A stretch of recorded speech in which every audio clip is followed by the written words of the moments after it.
તો વિદ્યાર્થી મિત્રો, આજના લેક્ચરમાં સૌપ્રથમ આપણે ઉદાહરણ 2.4થી શરૂઆત કરીશું.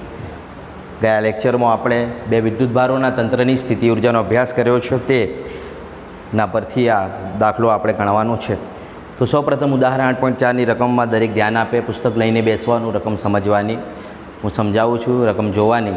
રકમ સમજશો તો દાખલો તરત જ આવડી જશે.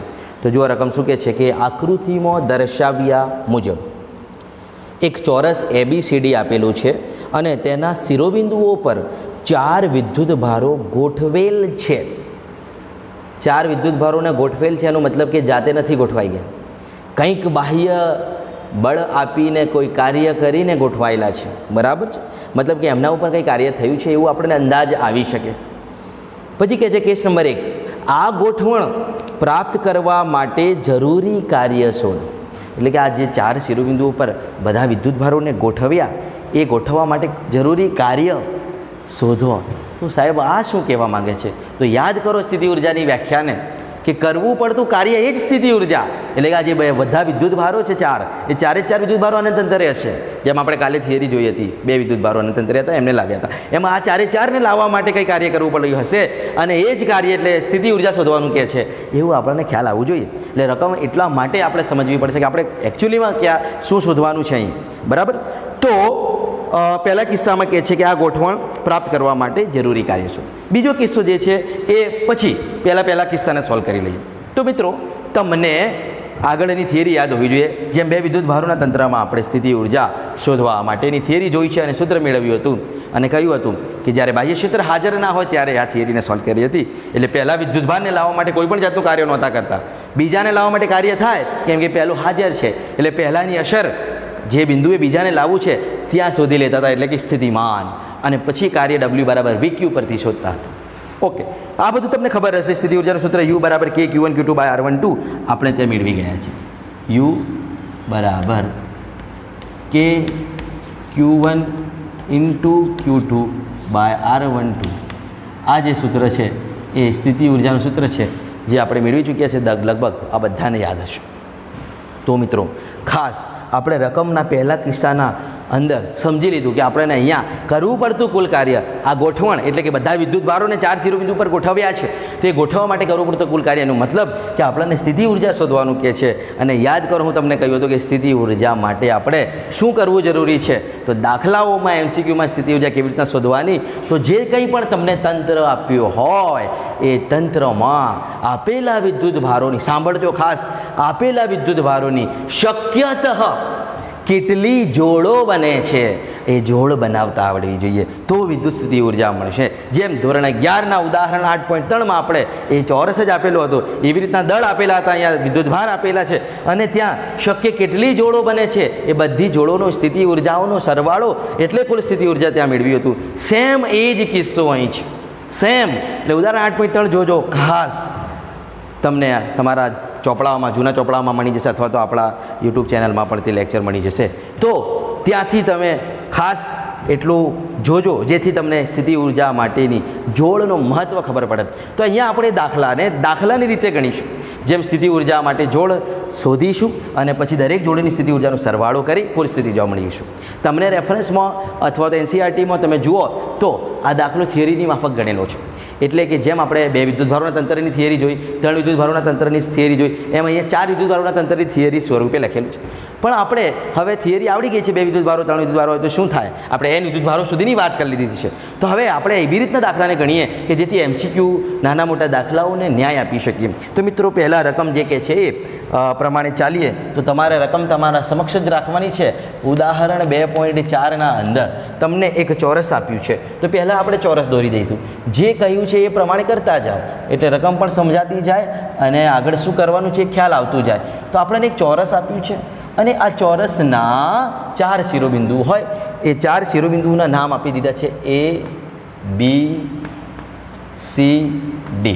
ABCD નામનો ચોરસ છે, અને આ 4 શિરોબિંદુ ઉપર વિદ્યુતભારોની ગોઠવણ કરેલી છે, અને આ ગોઠવણ પ્રાપ્ત કરવા માટેનું કાર્ય એટલે કે સ્થિતિ ઉર્જા શોધવાનું કહે છે. એટલે એ કયા વિદ્યુતભારો છે, તો આપણને આપ્યા છે પહેલા શિરોબિંદુ પર +Q, બીજા પર -Q, પછી ત્રીજા પર પ્લસ ક્યુ અને ચોથા પર માઇનસ ક્યુ.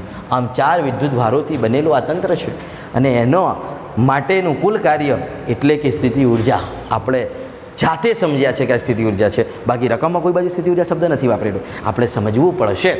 તો અહીંયા હું સ્થિતિ ઉર્જા શોધવા માગું છું. એનો મતલબ કે આ તંત્રમાં વિદ્યુત ભારોની શક્યતઃ કેટલી પેર્સ, કેટલી જોડો બને છે એ મને નક્કી કરતાં આવડવું જોઈએ. તો જેમ ધોરણ 11માં શીખવાડ્યું હતું કે અહીંયાથી શરૂ કરવાનું, પહેલી, બીજી, ત્રીજી, ચોથી એમ બનાવતા જવાનું. તો એમ બનાવો તો એ ચાલે, પણ વિદ્યુત ભારો છે એટલે થોડુંક અલગ રીતે કાર્ય કરીએ તો વધુ સારું. અલગ રીતે એટલે કેવી રીતના?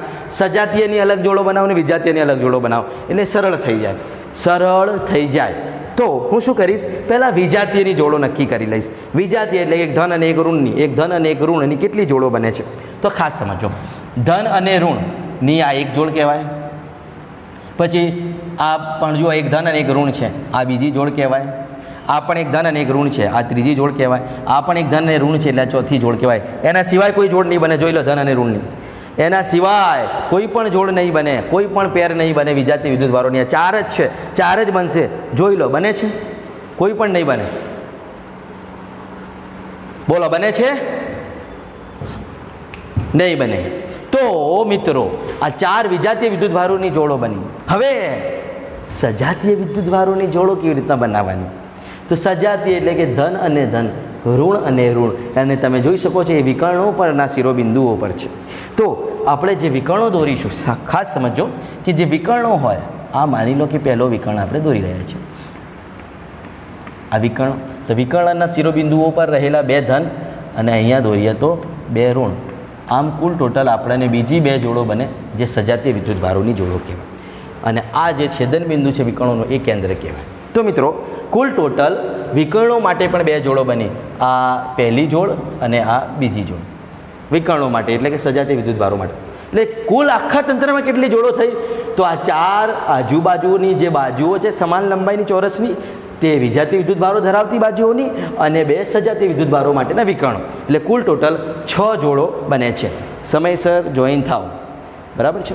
તો આમ કુલ ટોટલ 6 જોડો બને છે અને આ 6 જોડોની સ્થિતિ ઉર્જા શોધી અને જો આપણે એનો સરવાળો કરી દઈએ તો આપણને કુલ સ્થિતિ ઉર્જા એટલે કરવું પડતું કુલ કાર્ય મળી જાય. તો મિત્રો હું પહેલાં શું કરીશ, તો પહેલાં જે શક્ય જોડો બને છે એને હું લખી લઉં કે કેટલી જોડો બને છે.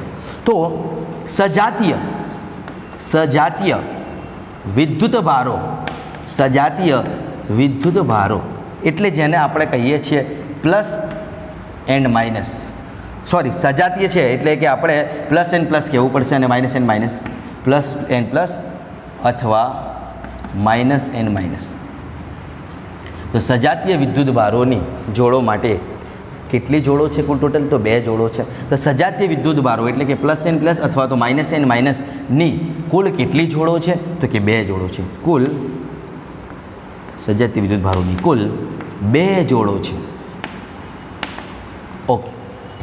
તે જ પ્રમાણે વિજાતીય વિદ્યુત ભારોની, વિજાતીય વિદ્યુત ભારો જેને આપણે શું કહીએ છીએ? Plus and minus. આ વિજાતીય વિદ્યુત ભારોની જોડ થઈ. આ તો તમારી માહિતી માટે લખું છું, બરાબર? વિજાતીય વિદ્યુત ભારો એટલે કે એક પ્લસ હોય એક માઇનસ હોય, માઇનસ હોય અને પ્લસ હોય એ પણ ચાલે. વિજાતીય વિદ્યુત ભારો એટલે કે પ્લસ એન્ડ માઇનસની કુલ 4 જોડ બને છે. ઓકે, મતલબ તંત્રમાં કેટલી જોડો શક્ય છે એ આપણે શબ્દોમાં લખી દીધું. આપણી માહિતી માટે ના લખોને ડાયરેક્ટ દાખલો ગણો તો પણ ચાલે. આ તો તમને સમજાય કે શેનું મહત્ત્વ છે, કેમ જોડો શોધીએ છીએ. તો સજાતીય એટલે કે પ્લસ એન્ડ માઇનસ, આ 2 પ્લસ અને આ 2 માઇનસ ની કેટલી જોડો બની? તો 1 અને 2. તે જ પ્રમાણે વિજાતીય માટે આજુબાજુની જેટલી પણ બાજુઓ છે AB, BC, CD અને AD, આ બધી એ વિજાતીય વિદ્યુત ભારોની જોડો થઈ અને 4 બની છે. એટલે કુલ ટોટલ 4 ને 2 6 જોડો થઈ. હવે આપણે 4 જોડો માટેની સ્થિતિ ઉર્જાઓ અલગથી શોધી લેવાની, 2 જોડ માટેની સ્થિતિ ઉર્જા અલગથી શોધી લેવાની. કેમ કે આ જે 4 જોડો વિજાતીય વિદ્યુત ભારોની છે તે આજુબાજુની જે બાજુઓ છે જે સમાન અંતર હોય એ અને બી વચ્ચેનું આપણે જાણીએ છીએ ચોરસ છે એટલે આ ડી જેટલું અંતર હશે. આ પણ ચોરસની એક બાજુ કહેવાય એટલે આ પણ ડી હશે, આ પણ ડી હશે અને આ પણ ડી હશે, કેમ કે ચોરસની ચારે બાજુઓ સમાન હોય. એટલે કે બંને વિદ્યુત ભારો વચ્ચેના અંતર સમાન છે દરેક જોડોમાં અને વિદ્યુત ભારોના મૂલ્યો પણ સમાન છે. એનો મતલબ કે આમની સ્થિતિ ઉર્જા કેવી હશે તો કે ભાઈ સમાન હશે, કેમ કે યુ બરાબર કે Q1 Q2 બાય R12. અંતર પણ સમાન છે, વિદ્યુત ભારો પણ સમાન છે. એટલે આપણે શું કરવાનું, 4 જોડો હોય તો કોઈ એકની સ્થિતિ ઉર્જા ગુણ્યા 4. તે જ પ્રમાણે આ 2 જોડો માટે પણ જુઓ તો વિકર્ણો છે અને વિકર્ણોની લંબાઈ આપણને શોધતા આવડે. કેમ? વિકર્ણ હોય ચોરસનો એ એક જાતનો કાટકોણ ત્રિકોણમાંનો ભાગ કહેવાય. જુઓ અહીંયા આપણે કાટકોણ ત્રિકોણ કેવી રીતના બનાવીએ તો કાતરી બની ગયો, આ કર્ણ થઈ ગયો, આ 2 બાજુઓ થઈ ગઈ અને આમના માપ તમને ખબર છે તો તમે ગણિતની ભાષામાં પાયથાગોરસનો સિદ્ધાંત વાપરી દો અને એ અહીંયા તમને જાતે ખબર પડી જ જવી જોઈએ. આ d² + d² 2d², કર્ણનો વર્ગ, આપણે તો કર્ણની જરૂર છે એટલે વર્ગમૂળ કાઢો એટલે √2d, એટલે આ જે કર્ણ છે એનો માપ √2d આવે જ. અને એ મારે કહેવાનું ના હોય, તમને ખબર હોવી જ જોઈએ. એટલે કર્ણની જે કર્ણ એટલે કે આપણા માટે ચોરસનું વિકર્ણ એ તેની લંબાઈ √2d મળશે બંને વિકર્ણોની, બરાબર છે. એટલે અહીંયા પણ જોઈ શકીએ છીએ કે આ બંને વિદ્યુત ભારો વચ્ચેના અંતર √2d જેટલા સમાન છે. એટલે ત્યાં પણ એમ કહીશું કે 2 ગુણ્યા કોઈ એક જોડની સ્થિતિ ઉર્જા. એટલે આમ આપણે વેરી સિમ્પલ વેમાં સ્થિતિ ઉર્જા શોધી શકીશું. જે થિયરિકલ છે એના કરતાં તો આ બહુ સરળ બનશે. એટલે આપણે પહેલાં એક કામ કરીએ કે ચોરસના સજાતીય વિદ્યુત ભારોની સ્થિતિ ઉર્જા પહેલાં શોધી લઈએ. આપણે પહેલાં સજાતીય લખ્યું છે તો વિજાતીય પહેલાં લખ્યું તો વિજાતીય માટે શોધતા કંઈ વાંધો નહીં. તો નંબર 1, કેસ નંબર 1, પહેલા કેસના અંદર હું સજાતીય વિદ્યુત ભારો માટે એટલે કે જે વિકર્ણો પરના વિદ્યુત ભારો છે, આ વિકર્ણ શબ્દ એટલા માટે વાપરું છું કે તેનું અંતર તમને ખ્યાલ આવે, બરાબર. તો પહેલા કેસમાં લખીશું વિકર્ણો પરના સજાતીય વિદ્યુત ભારો, વિકર્ણો પરના સજાતીય વિદ્યુત ભારોથી બનતી 2 જોડની કુલ સ્થિતિ ઉર્જા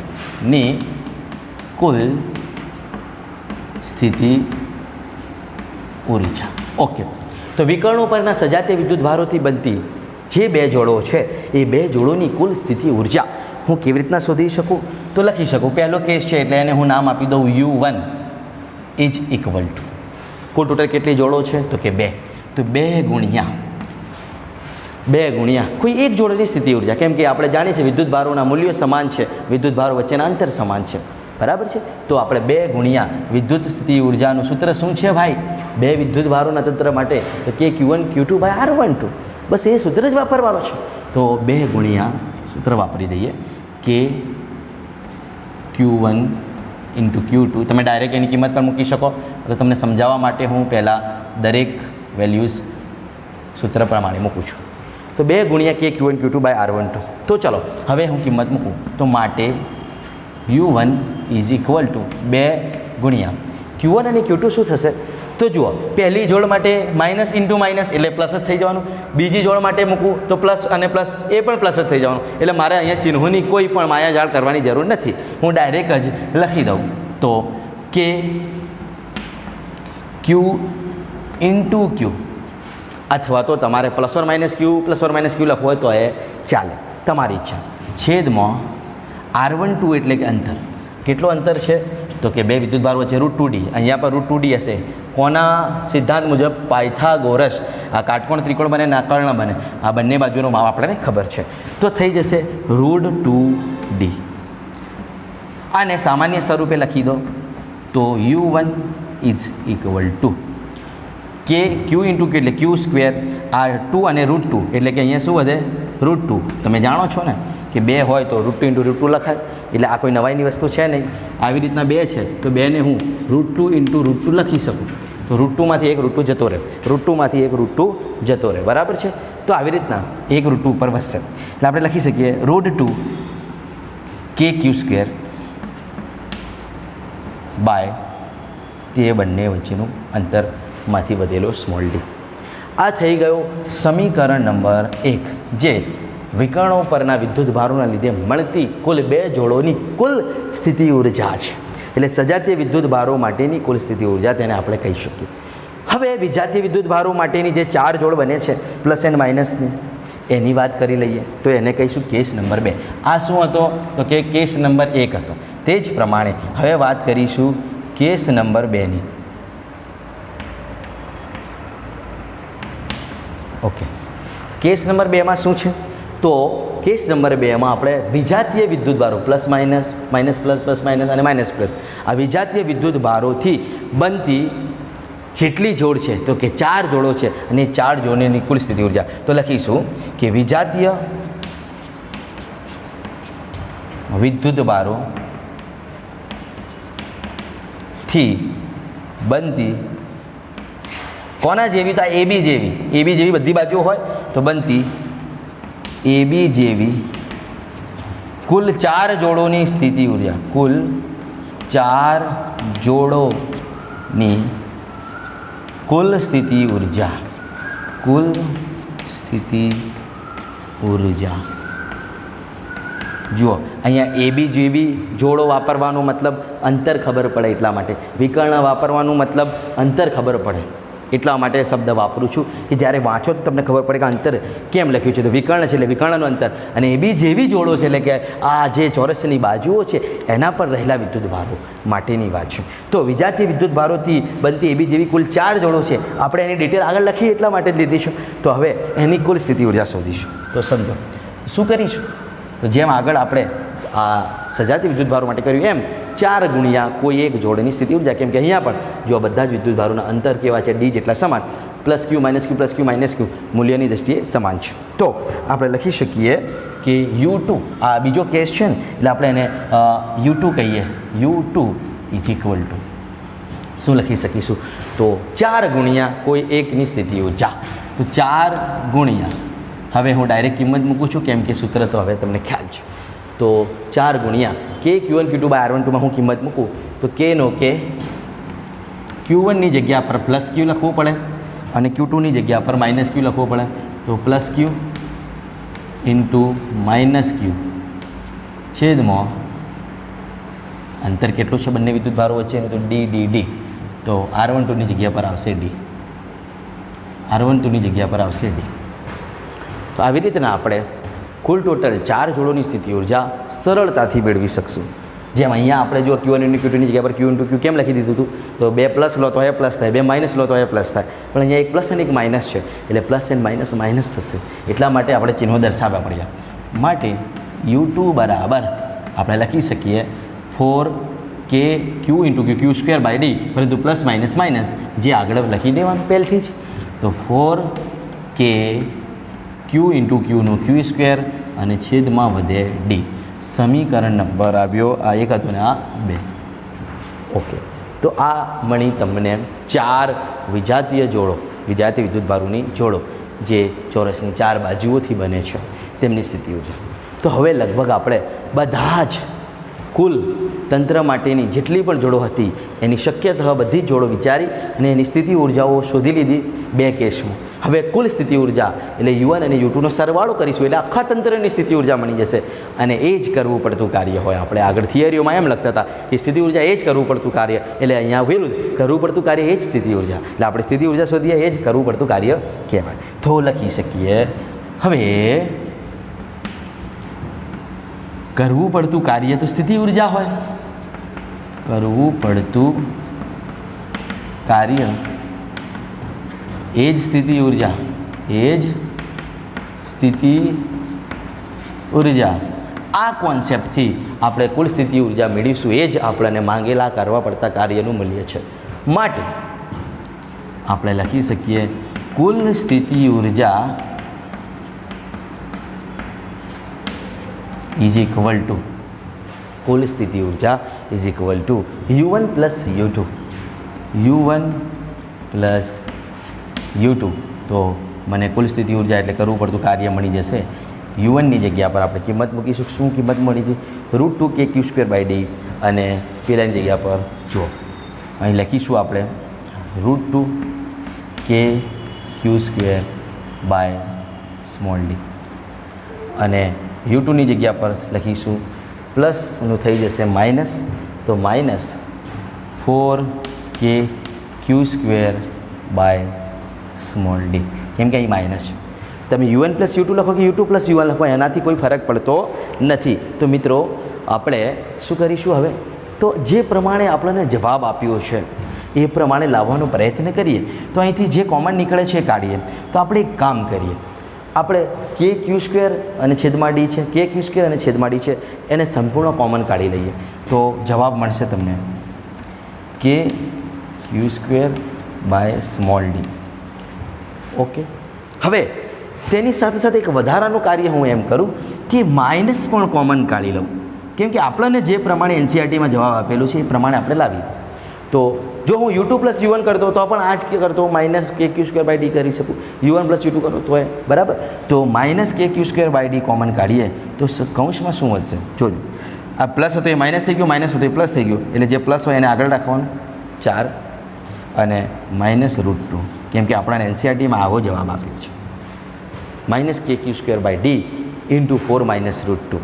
કેની જગ્યા પર 1/4πε0 વાપરે છે એનસીઆરટી, આપણે વાપરવું તો વાપરી શકીએ, વાંધો નથી, બરાબર. એટલે કુલ સ્થિતિ ઉર્જા is equal to minus K Q square by small D into 4 minus √2. અને આવો ને આવો જવાબ ઉદાહરણ 8.3 ધોરણ 11માં તમે ગુરુત્વીય સ્થિતિ ઉર્જા માટેના દાખલામાં મેળવી ગયા હતા. એટલે મિત્રો તમારે અહીંયા આ દાખલાને બિલકુલ સરળ રીતે આવી રીતના જેમ આપણે ગુરુત્વીય સ્થિતિ ઉર્જાના કોન્સેપ્ટ્સને ભણ્યા છે તે જ કોન્સેપ્ટથી સ્થિતિ ઉર્જા માટે કેટલી શક્ય જોડો બને છે એ જોડોની ચર્ચા કરી અને ગણી શકીએ. એટલે આપણે સજાતીય અને વિજાતીયની જોડો નક્કી કરી લીધી, એમના માટેની સ્થિતિ ઉર્જાઓ શોધી અને કુલ કરી એ જ સ્થિતિ ઉર્જા માટે કુલ સ્થિતિ ઉર્જા એટલે બંને કિસ્સાઓનો સરવાળો કર્યો અને એમાંથી આપણને જે પ્રમાણે જવાબ માંગ્યો હોય, આ જે છે એ જવાબ સાચો જ છે, પરંતુ આપણને જે પ્રમાણે એનસીઆરટી કે છે એ પ્રમાણે આપણે જેને કોમન કાઢવું છે સાથે માઇનસને કોમન કાઢી અને જે જવાબ આવ્યો છે એ આપણે લખી શકીએ, બરાબર. તો minus K Q square by D into 4 minus √2 આ કુલ સ્થિતિ ઉર્જા એટલે કરવા પડતા કાર્ય માટેનો જવાબ છે. હવે જે બીજો કિસ્સો છે, બીજો કિસ્સો એટલે કે આપણા રકમમાં આપેલો કેસ નંબર 2. આ પહેલા કિસ્સાના 2 કિસ્સા હતા, બરાબર, સજાતીય અને વિજાતીય. હવે બીજો કિસ્સો, તો આ હતો કિસ્સો નંબર 1. કિસ્સો નંબર 1 એટલે કે જે એ તરીકે આપણને આપ્યું છે રકમમાં. હવે કિસ્સો નંબર 2.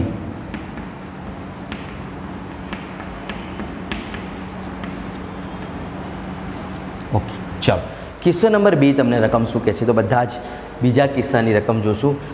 શું કહે છે જુઓ કે આ 4 વિદ્યુત ભારોને તે શિરોબિંદુ ઉપર જકડી રાખીને આ બધાને અહીંયા જકડી રાખો, પકડી રાખો અહીં 4 શિરોબિંદુઓને, અને શું કરો, કોઈ એક વધારાનો Q0 જેટલો વિદ્યુત ભાર ચોરસના કેન્દ્ર પર લાવવામાં આવે તો કરવું પડતું કાર્ય કેટલું જરૂરી કાર્ય આપણે કરવું પડે. એટલે કે છે આ બધા વિદ્યુત ભારોને અહીંયા જ પકડી રાખો, અહીંયા જ જકડી રાખો અને કોઈ વધારાનો વિદ્યુત ભાર અહીંયા લાવો ચોરસના કેન્દ્ર પર, તો કરવું પડતું કાર્ય શોધો. તો શું કરવાનું? તો આના માટે એક લાંબી રીત જે છે આપણને આપેલી છે એ પ્રમાણે કરવું હોય તો આ બિંદુ પાસે પહેલાં આપણે જાણીએ છીએ તે પ્રમાણે કાર્ય ત્યારે જ મળે જ્યારે સ્થિતિમાન મળે. એકોર્ડિંગ ટુ થિયરી આપણે જાણીએ છીએ W બરાબર VQ, V મળી જાય તેના સાથે વિદ્યુતભારનો ગુણાકાર કરતાં કાર્ય મળી જાય. તો પહેલાં આપણે દરેક શિરોબિંદુના લીધે આ બિંદુ પાસે સ્થિતિમાન શોધવું પડે. પહેલાંના લીધે V બરાબર KQ/R પરથી, બીજાના લીધે, ત્રીજાના લીધે, ચોથાના લીધે, તો ટોટલ આપણને જે સ્થિતિમાન મળે હવે એનું આપણે કાર્ય શોધીશું. જેમ આગળની થિયરીઓમાં આપણે VB, VC આ બધું શોધીને જે વિદ્યુતભાર લાવવાનું છે તેનો ગુણાકાર કરીને કાર્ય શોધતા હતા, W બરાબર VQ, એ કોન્સેપ્ટ. પણ આપણે કોન્સેપ્ટ નથી વાપરવો, એ લાંબુ થઈ જાય. એટલે આપણે અહીંયા પણ નવો કોન્સેપ્ટ વાપરીએ. તો જુઓ, નવો કોન્સેપ્ટ વાપરીએ કેવી રીતના? તો આપણે આ કેન્દ્ર પર વિદ્યુતભારને બહારથી લાવવાનું છે. તો પહેલાં જો આકૃતિને બરાબર, તો વિકર્ણ ઉપર રહેલા સજાતીય વિદ્યુતભારો છે અને આ સજાતીય વિદ્યુતભારો જે વિકર્ણ ઉપર રહેલા છે તેના લીધે આ કેન્દ્ર પર મળતું પરિણામી વિદ્યુત ક્ષેત્ર શૂન્ય થઈ જશે. કેમ સાહેબ? તો જુઓ, આ પ્લસ ક્યુ માટે આપણે જાણીએ છીએ વિદ્યુત ક્ષેત્રની દિશા બહારની તરફ હોય, આ પ્લસ ક્યુની આ બિંદુ તરફની દિશા કઈ હોય? તો આવી રીતના આપણે લખી શકીએ. તે જ પ્રમાણે આ પણ પ્લસ ક્યુ, તેની દિશા આવી રીતના હોય બહારની તરફ. તો આ જોઈ શકો છો બંને વિદ્યુત ક્ષેત્રોની દિશા પ્લસ ક્યુ અને આ પ્લસ ક્યુના લીધે મળતા વિદ્યુત ક્ષેત્રની દિશા પરસ્પર વિરુદ્ધ છે અને મૂલ્ય તો સમાન હોય કેમ કે બંને પ્લસ ક્યુ છે એટલે એકબીજાની અસર નાબૂદ કરે. એટલે આ બંને એકબીજાની અસર નાબૂદ કરશે, કેન્સલ. એટલે પ્લસ ક્યુ અને પ્લસ ક્યુને લીધે જે આપણો મધ્ય કેન્દ્ર છે ચોરસનું મધ્યબિંદુ એના પર વિદ્યુત ક્ષેત્ર શૂન્ય થઈ ગયું. તે જ પ્રમાણે માઇનસ ક્યુ માટે જુઓ, તો માઇનસ ક્યુ માટે આપણે જાણીએ છીએ વિદ્યુત ક્ષેત્રની દિશા પહેલા ચેપ્ટરમાં ભણ્યા એ પ્રમાણે આપેલા બિંદુ જે બિંદુએ વિદ્યુત ક્ષેત્ર શોધવું છે તે બિંદુથી વિદ્યુત ભાર તરફ નહીં હોય તો આપણે માઇનસ ક્યુના લીધે આમ દિશા દોરી શકીએ અને આના લીધે આમ દિશા દોરી શકીએ. અને અહીંયા પણ જોઈ શકો છો કે બંને દિશાઓ વિરુદ્ધ છે. મૂલ્ય તો સમાન હોય, કેમ કે આ પણ માઇનસ ક્યુ ને આ પણ માઇનસ ક્યુ, એટલો જ અંતર, અહીં પણ એટલો જ અંતર હતો, મધ્યબિંદુ છે એટલે અંતર સરખો હશે, બરાબર. એટલે આ લોકો પણ શું કરે છે, પોતપોતાની અસરને નાબૂદ કરે છે. એનો મતલબ પરિણામી વિદ્યુત ક્ષેત્ર આ જે મધ્યબિંદુ છે ચોરસનું, એના ઉપર શું થયું, શૂન્ય થયું. બધા જ વિદ્યુત ભારો જેને આપણે ચોરસના કેન્દ્રો શિરોબિંદુઓ પર જકડી રાખ્યા છે, એ બધા જ વિદ્યુત ભારોના લીધે ચોરસના કેન્દ્ર પર લાગતું પરિણામી વિદ્યુત ક્ષેત્ર શૂન્ય છે. હવે કેન્દ્ર પર વિદ્યુત ક્ષેત્ર જ શૂન્ય છે. યાદ કરો આગળના લેક્ચરને, શું કીધું હતું, વિદ્યુત ક્ષેત્ર શૂન્ય હોય તો આપેલા વિદ્યુત ભારને આ વિદ્યુત ક્ષેત્રની વિરુદ્ધ લાવવા માટે કોઈ પણ કાર્ય કરવું પડતું નથી, કેમ કે વિદ્યુત ક્ષેત્ર જ નથી. ક્ષેત્ર જ નથી તો કાર્ય ક્યાંથી થાય? તો વિદ્યુત ક્ષેત્ર શૂન્ય હોવાથી ક્ષેત્રની વિરુદ્ધ કોઈ પણ જાતનું કાર્ય ન કરવું પડે, એટલે કાર્ય શૂન્ય થાય. જે તમને પૂછ્યું છે કે ભાઈ કાર્ય કેટલું કરવું પડે, એટલે કાર્ય જ ના કરવું પડે. કેમ? અહીંયા ક્ષેત્ર જ નથી, અહીંયા વિદ્યુત ક્ષેત્ર જ નથી. જો પરિણામી વિદ્યુત ક્ષેત્ર શૂન્ય થાય છે, એટલે આપણે કહી શકીએ, અહીંયા શબ્દોમાં ડાયરેક્ટ જવાબ આપીએ કે કેન્દ્ર પાસે વિદ્યુત ક્ષેત્ર શૂન્ય થઈ ગયું છે. કેમ? કે વિકર્ણો પર રહેલા સજાતીય વિદ્યુત ભારોના લીધે કેન્દ્ર પાસે પરિણામી વિદ્યુત ક્ષેત્ર શૂન્ય છે, એટલે કે તેના વિરુદ્ધ કોઈ પણ જાતનું કાર્ય ન કરવું પડે, એટલે જવાબ શૂન્ય. એટલે શબ્દોમાં હું લખી દઉં કે વિકર્ણો પર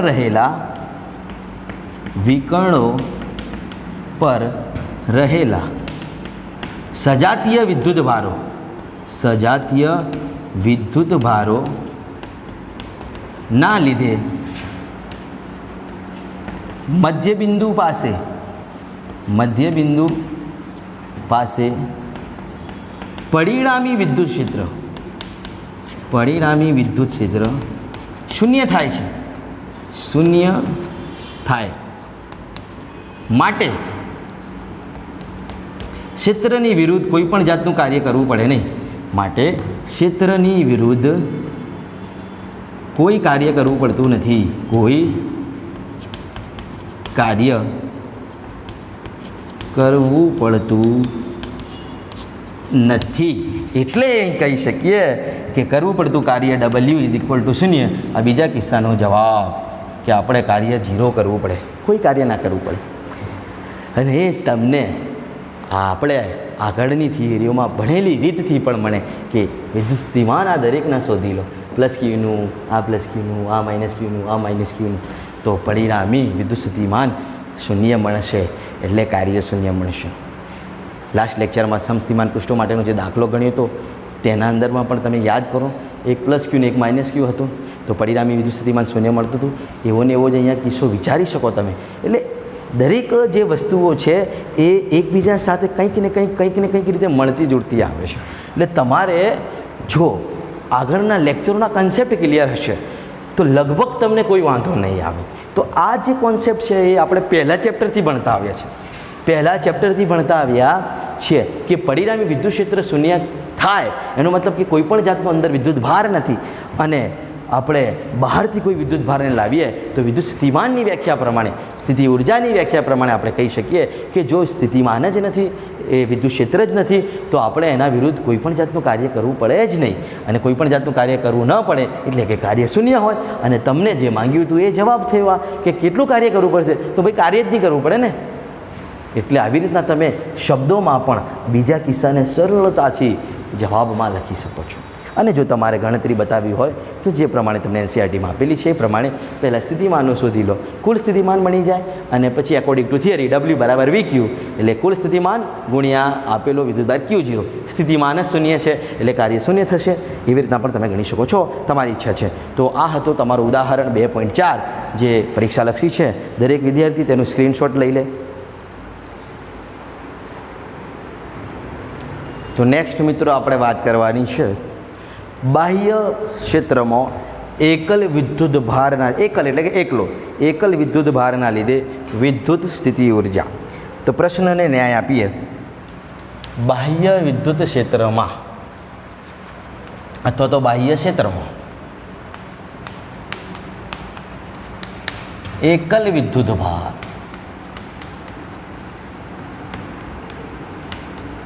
ની વિદ્યુત સ્થિતિ ઉર્જા. અને આ થિયરી તમે ભણી ગયા છો, જે હું વિદ્યુત સ્થિતિમાનની પ્રાઇમરી બેઝિક માહિતી આપી હતી ને, એ પ્રશ્ન જ આ પ્રશ્ન છે. તો એકલ વિદ્યુત ભારની વિદ્યુત સ્થિતિ ઉર્જા જે સૂત્ર મળશે એ તમે ત્યાં મેળવી જ ગયા છો. અહીંયા આપણે ફરીથી તેની ફોર્માલિટી પૂર્ણ કરીશું. આપણને પ્રશ્ન સ્વરૂપે આપ્યું છે એટલા માટે. તો ચલો, બાહ્ય ક્ષેત્રમાં એકલ વિદ્યુત ભારની વિદ્યુત સ્થિતિ ઉર્જા. તો હવે તમને એક વસ્તુ ક્લિયર થઈ જવી જોઈએ કે જ્યારે બાહ્ય ક્ષેત્ર શબ્દ આપેલો હોય તો તમારે એટલું યાદ રાખવાનું છે કે કાર્ટેશિયન યામાક્ષ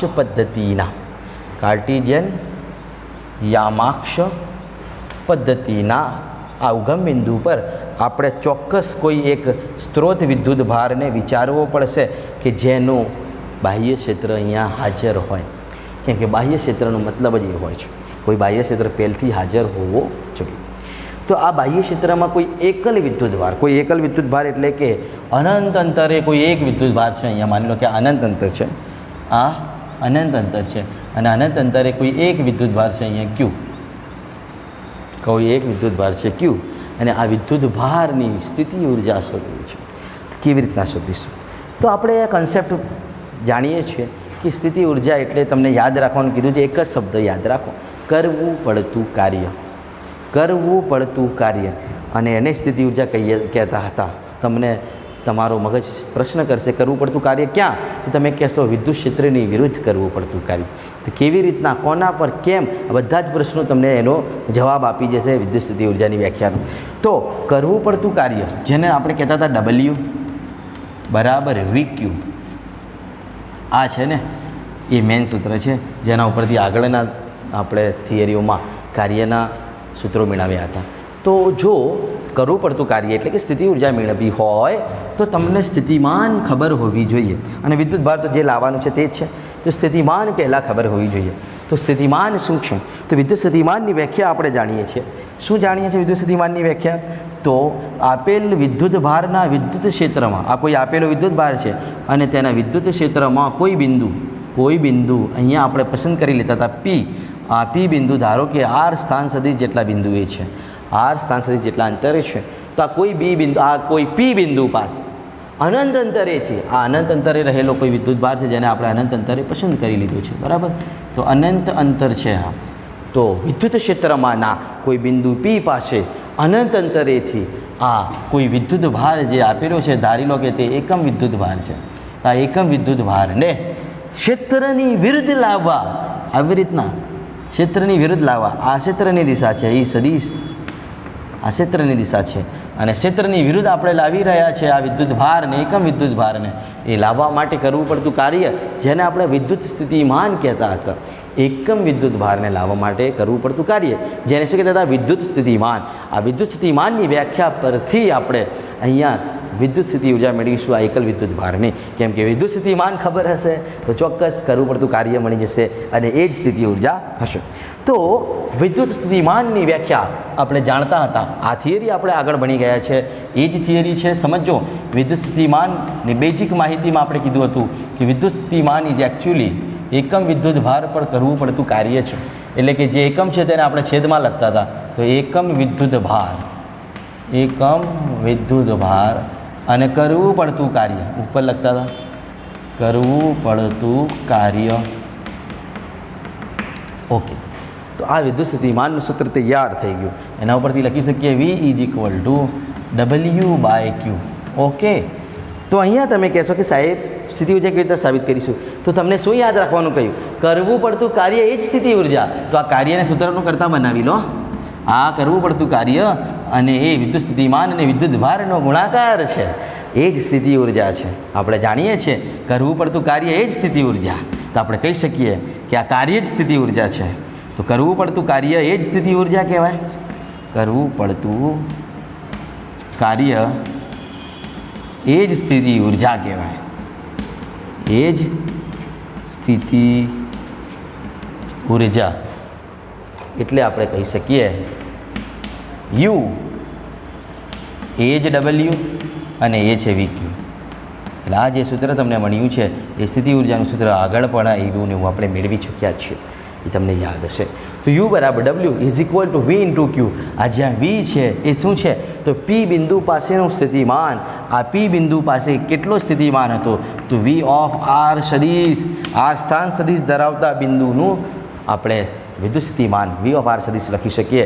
તો અથવા કરીને આ સમીકરણને આપણે આમ પણ લખી શકીએ કે સ્થિતિ ઉર્જા U એ R સ્થાન સદીશ ધરાવતા બિંદુ પાસે કેટલી હોય તો U ઓફ R સદીશ is equal to V of R સદીશ into Q.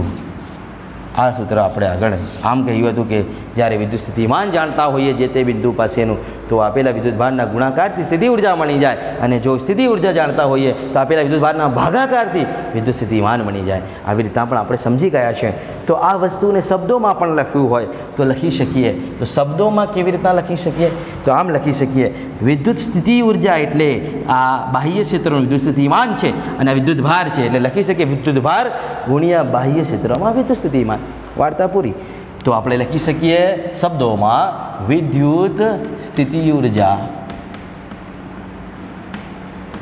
Is equal to વિદ્યુતભાર, આ ક્યુને વિદ્યુતભાર કહેવાનો, એટલે કે જે વિદ્યુતભારને આપણે લાવી રહ્યા છે, ગુણ્યા બાહ્ય ક્ષેત્રમાં વિદ્યુત સ્થિતિમાન, બાહ્ય ક્ષેત્રમાં વિદ્યુત સ્થિતિમાન. તો આ વાત થઈ આપણે એકલ વિદ્યુતભારની વિદ્યુત સ્થિતિ ઉર્જાનું સૂત્ર. U બરાબર VQ અથવા તો સ્થાન સદિશ સ્વરૂપે લખવું હોય તો U ઓફ R સદિશ is equal to V of R સદિશ ઇન્ટુ Q. જે આગળ પણ આપણે ચર્ચા કરીને કીધું હતું કે સ્થિતિ ઉર્જા શોધવી હોય તો સ્થિતિમાન ખબર હોવી જોઈએ અને વિદ્યુતભાર વડે ગુણી દો એટલે સ્થિતિ ઉર્જા મળી જાય. જો સ્થિતિમાન શોધવું હોય તો સ્થિતિ ઉર્જા ખબર હોવી જોઈએ અને એને વિદ્યુતભાર વડે ભાગી દો તો સ્થિતિમાન મળી જાય. એટલે આ બંને સૂત્રો એકબીજા પર આધારિત છે. આપણે આગળ તફાવત પણ તેનું સમજાવ્યું હતું વિદ્યુત સ્થિતિ ઉર્જા અને વિદ્યુત સ્થિતિમાન વચ્ચેનું, અને એના અંદર પણ આ સૂત્રો લખેલા છે. એટલે એકલ વિદ્યુતભાર જ્યારે બાહ્ય ક્ષેત્રની હાજરીમાં આપણે અનંત અંતરેથી લાવી રહ્યા છીએ ત્યારે તેના ઉપર કરવું પડતું કાર્ય જેને સ્થિતિમાન કહેતા હતા અને એમાં રહેલું કરવું પડતું કાર્ય એ સ્થિતિ ઉર્જા છે. એટલે સરળતાથી આપણે W બરાબર VQ ને સ્થિતિ ઉર્જા કહી દઈએ. જે આગળના થિયરીઓમાં પણ આપણે કાર્ય શોધવા માટે જે સૂત્ર વાપર્યું હતું એ જ સૂત્ર છે. બરાબર છે? ઓકે. તો આ વાત થઈ એકલ વિદ્યુત ભારની વિદ્યુત સ્થિતિ ઉર્જાની. તો વિદ્યાર્થીઓ સ્ક્રીનશોટ લઈ લો. આ પ્રશ્ન પણ એક નાનકડો પ્રશ્ન છે જે તમને આવડવું જોઈએ. તો મિત્રો નેક્સ્ટ થિયરી આપણે જોવાની છે બાહ્ય ક્ષેત્રમાં બે વિદ્યુત ભારોના તંત્રની વિદ્યુત સ્થિતિ ઉર્જા. સમજો ખાસ.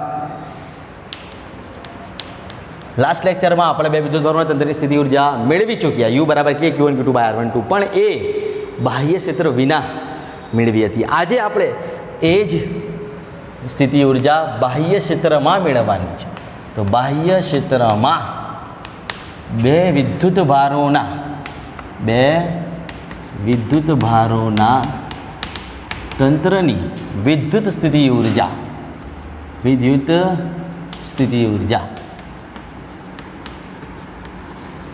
ફરક સમજો બંને વચ્ચેનો ભેદ શું છે. બંને વચ્ચે શું ભેદ છે તો આ શબ્દ છે ને બાહ્ય ક્ષેત્રમાં આ ભેદ છે. ત્યાં ફક્ત આટલું હતું, બે વિદ્યુત ભારોના તંત્રની વિદ્યુત સ્થિતિ ઉર્જા. બસ અહીંયા એક શબ્દ વધારાનો છે બાહ્ય ક્ષેત્રમાં. એટલે તમને ભેદ સમજાવવો જોઈએ. તો જે આપણે લાસ્ટ વાત કરી હતી એ ફરીથી એકવાર અહીંયા સહેજ પ્રકાશ આપી દઉં જેથી ખબર પડી જાય કે શું ભેદ છે. તો આપણે એમ કહ્યું હતું આપણે બે વિદ્યુત ભારોના તંત્રની સ્થિતિ ઉર્જા ફક્ત ત્યાં બાહ્ય ક્ષેત્ર નહોતું એટલે યાદ રાખવાનું બાહ્ય ક્ષેત્રનો શબ્દ ન હોય તો અહીંયા ઉગમ બિંદુ પર વિદ્યુત ભાર ન હોય. ઉગમ બિંદુ પર વિદ્યુત ભાર ન હોય અને અહીંયા વિદ્યુત ભાર હોય તો અહીંયા શું હશે તો કાર્ટેશિયન યામાક્ષ પદ્ધતિમાં ઉગમ બિંદુ પર વિદ્યુત ભાર હશે. આટલો ફરક. અહીંયા બાહ્ય ક્ષેત્ર હાજર છે એટલે કે અહીંયા સ્ત્રોત વિદ્યુત ભાર હોય. આ બંનેમાં આટલો ફરક. ચાલો આ ફરકના કારણે કેટલા ફરક પડશે એ જોવાના છે. તો અહીંયા શું કરતા હતા તો સમજાવ્યું તો ફટાફટ જોઈ લેજો કે અહીંયા એમ કરતા હતા કે અનંત અંતર હોય અને અનંત અંતરે બે વિદ્યુત ભારો Q1 અને Q2 રહેલા હોય કેમ કે બે વિદ્યુત ભારોનું તંત્ર છે. તો અનંત અંતરેથી આ બંને વિદ્યુત ભારોને આપણે ક્રમશઃ લાવતા હતા. પહેલાં Q1 ને લાવતા હતા, પછી Q2 ને લાવતા હતા. તો ક્યાં લાવતા હતા પહેલાં એ નક્કી કરતા હતા. તો આપણે માની લઈએ કે આ કાર્ટેશિયન યામાક્ષ પદ્ધતિના ઉગમ બિંદુથી R1 જેટલા સ્થાન સદિશ ધરાવતા એ બિંદુ પાસે પહેલાં વિદ્યુત ભારને લાવતા હતા અને R2 જેટલા સ્થાન સદિશ ધરાવતા B બિંદુ પાસે Q2 વિદ્યુત ભારને લાવવાનું હતું. તો તેના માટે આપણે શું કરતા હતા તો પહેલાં વિદ્યુત ભારને લાવીએ ત્યારે જોતા હતા કે અહીં તો કોઈ પણ જાતનું બાહ્ય ક્ષેત્ર નથી. એનું મતલબ કે આપણે કોઈ પણ જાતનું કાર્ય કરવું પડશે નહીં. આવું તમને યાદ રાખવાનું કહ્યું હતું કે જ્યારે પહેલાં વિદ્યુત ભારને લાવીએ બાહ્ય ક્ષેત્રની હાજરી ન હોય તો પહેલાં વિદ્યુત ભાર માટે કોઈ કાર્ય ના થાય, ક્ષેત્ર જ નથી. ક્ષેત્ર જ નથી તો આ Q1 વિદ્યુત ભારને અહીંયા સુધી લાવવા માટે નો કાર્ય, નો વર્ક ડન, એટલે આપણે કહેતા હતા WA બરાબર 0, કોઈ પણ જાતનું કાર્ય કરતા નથી. ઓકે, ચલો, એટલે આપણે મિરેનની વાત કરી હતી ને કાલે, તો તે પ્રમાણે આપણે મિરેનને લાવવા માટે કોઈ પણ જાતનું કાર્ય કરવું પડતું નથી એવું કહેતા હતા, બરાબર છે?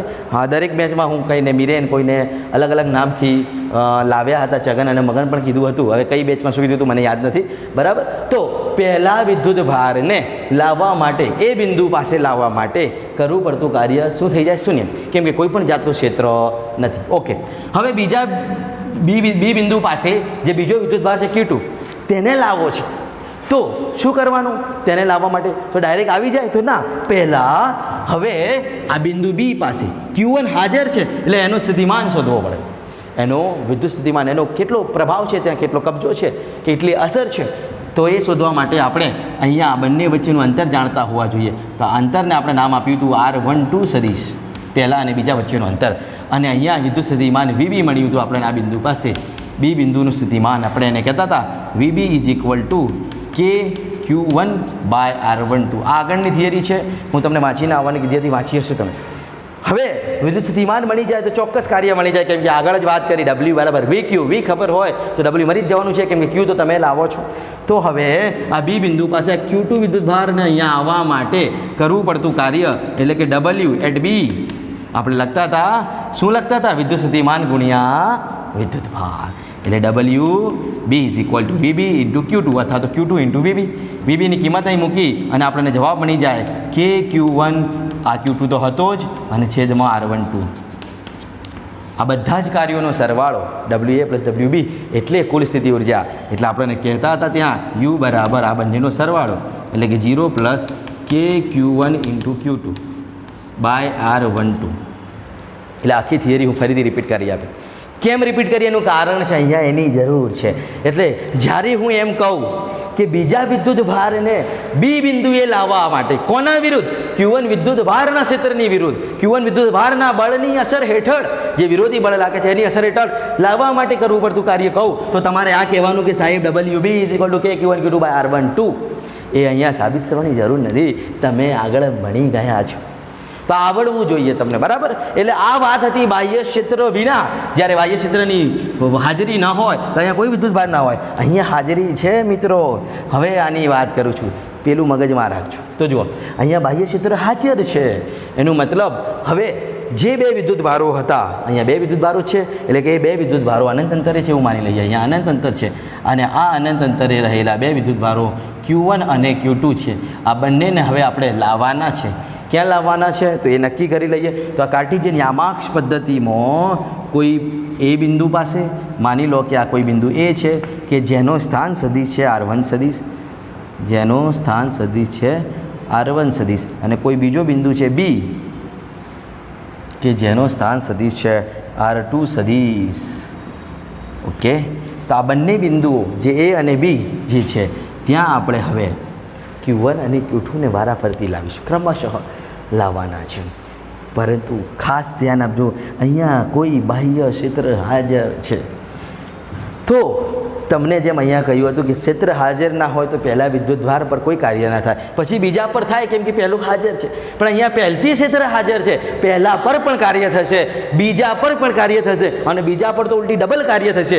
આ ક્ષેત્રના કારણે પણ થશે અને આ Q1 આવી જશે એના કારણે પણ થશે. બસ આ વસ્તુ મહત્ત્વની છે. તો જુઓ, પહેલાંને લાવીશું તો કાર્ય કરવું પડશે, અને આપણે જાણીએ છીએ કાર્ય ક્યારે મળે? જ્યારે વિદ્યુત સ્થિતિમાન મળે. એટલે પહેલાં આ બિંદુએ વિદ્યુત સ્થિતિમાન નક્કી કરી લેવું પડે. તો આ બિંદુ વિદ્યુત સ્થિતિમાન કેટલું થાય? તો આપેલા વિદ્યુત ભારની અહીંયા અસર V of R1 સદિશ, પહેલાં વિદ્યુત ભારને જ્યાં લાવવું છે ત્યાં સ્થિતિમાન નક્કી કરી નાખ્યું.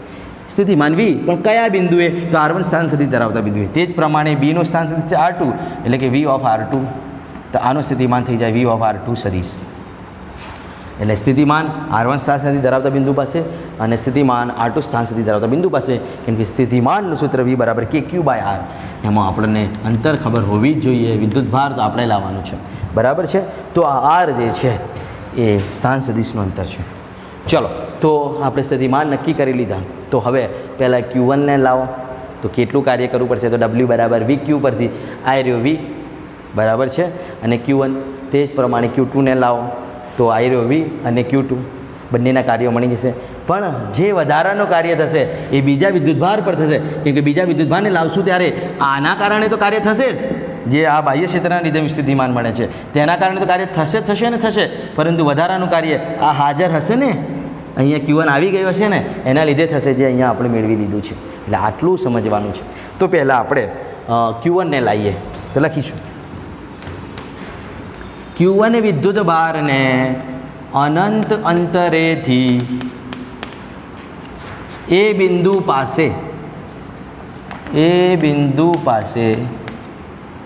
Q1 વિદ્યુતભારને અનંત અંતરેથી એ બિંદુ પાસે બાહ્ય ક્ષેત્રની વિરુદ્ધ લાવવા માટે કરવું પડતું કાર્ય કેટલું થાય? તો W બરાબર VQ સૂત્ર પરથી આપણે લખી શકીએ W1 પહેલો કાર્ય છે એટલે W1 is equal to VQ, જે સૂત્ર છે એ. તો V કેટલો છે? તો V ઓફ R1 અને Q કેટલો છે? તો જે આવી રહ્યો છે તો Q1. તો આપણે એને આમ VQની જગ્યા પર QV પણ લખી શકીએ, સારું લાગે એટલા માટે. Q1 into V of R1 સદીશ. તો આ થઈ ગયું આપણો પહેલો કાર્ય. W1 is equal to Q1 into V of R1 સદીશ, અને એને કહી દો સમીકરણ નંબર 1. પહેલા વિદ્યુતભાર પર કરવું પડતું કાર્ય. ઓકે, તે જ પ્રમાણે બીજા વિદ્યુતભાર પર કરવું પડતું કાર્ય શોધી લઈએ, બીજો એટલે કે Q2. ચલો, તો હવે Q1 ને તો લઈ આવ્યા, હા, તો લખી દો Q1 આવી ગયું છે Q1. હવે આ Q1 અહીંયા હાજર છે, અને એની હાજરીમાં Q2 આવે છે. તો Q2 આવશે ત્યારે એના ઓપોઝ માટે બે વિદ્યુતભારો છે, એક તો બાહ્ય ક્ષેત્ર માટેનો આ સ્ત્રોત વિદ્યુતભાર અને બીજો Q1 પોતે. એટલે આવશે ત્યારે આ બાહ્ય ક્ષેત્રને લીધે પણ કાર્ય થશે અને આના વિરુદ્ધ પણ કાર્ય થશે. એટલે પહેલાં આપણે આ બાહ્ય ક્ષેત્રને લીધે જેમ આનું મળ્યું છે એમ શોધી લઈએ, પછી Q1 માટેનું એ તો આપણા પાસે છે, આગળની થિયરીમાંથી ડાયરેક્ટ લખી દઈશું. તો હવે Q2 ને લાવવા માટે કરવું પડતું કાર્ય લખીએ. હવે Q2 ને અનંત અંતરેથી બી બિંદુ પાસે બાહ્ય ક્ષેત્રની વિરુદ્ધ લાવવા માટે કરવું પડતું કાર્ય. તો જેમ પહેલા વિદ્યુતભાર માટે મળ્યું હતું એવું ને એવું બીજા વિદ્યુતભાર માટે મળે. શું નવાઈની વાત છે? તો અહીં લખી દઈશું W2 બીજો કાર્ય ઇઝ ઇક્વલ ટુ કોણ આવે છે? તો Q2 આવે છે. ક્યાં આવે છે? તો V ઓફ R2 સદીશ. V ઓફ R2 સદીશ જેટલા સ્થિતિમાન ધરાવતા બિંદુ પાસે. એટલે W બરાબર VQ સૂત્ર પરથી એનું પણ કાર્ય મળી જાય, અને એને નંબર આપી દઈએ 2. ઓકે, ચલો. હવે આ બીજો આવતો તો એને બાહ્ય ક્ષેત્ર તો અપોઝ કરે જ છે, સાથે સાથે આ Q1 પણ કહે છે ભાઈ ઊભો રહે, હું પણ છું. તો Q1 કહે છે હું પણ છું. એનો મતલબ પેલી થિયરીમાં જેમ Q1એ કીધું હતું ભાઈ હું છું, તો એના માટે આપણે શું કર્યું હતું? બી બિંદુ પાસે Q1 ના લીધે સ્થિતિમાન શોધ્યું હતું. એટલે આંતર ખબર હતી એટલે VB મળ્યું હતું, અને પછી કાર્ય શોધ્યું હતું એટલે આ મળી ગયું હતું. અને આ જ કાર્ય આપણે અહીંયા ડાયરેક્ટ વાપરી લઈએ, આ બધી પ્રોસેસ કર્યા વગર. અને તમારે કરવી હોય તો તમને છૂટ છે, તમે કરી શકો છો. એટલે હું તો ડાયરેક્ટ કરીશ, મને ખબર છે, એટલા માટે તમને કીધું હતું કે તમે પણ યાદ રાખો. તો હું અહીં લખીશ, કેમ કે હું જાણું છું કે આ બંને વચ્ચેનું અંતર થશે R12. એટલા માટે આના લીધે અહીંયા સ્થિતિમાન મળશે, અને એ સ્થિતિમાનને લીધે પણ એનું કાર્ય બીજો Q2 પર અસર કરશે. એ કાર્ય પણ આપણને મળવો જોઈએ. એટલે અહીંયા લખીશું કે અને એટલે આની સાથે બીજો કયો, અને Q2 પર Q1 વિદ્યુતભાર ના લીધે લાગતા બળની અસર હેઠળ કરવું પડતું કાર્ય અથવા થતું કાર્ય.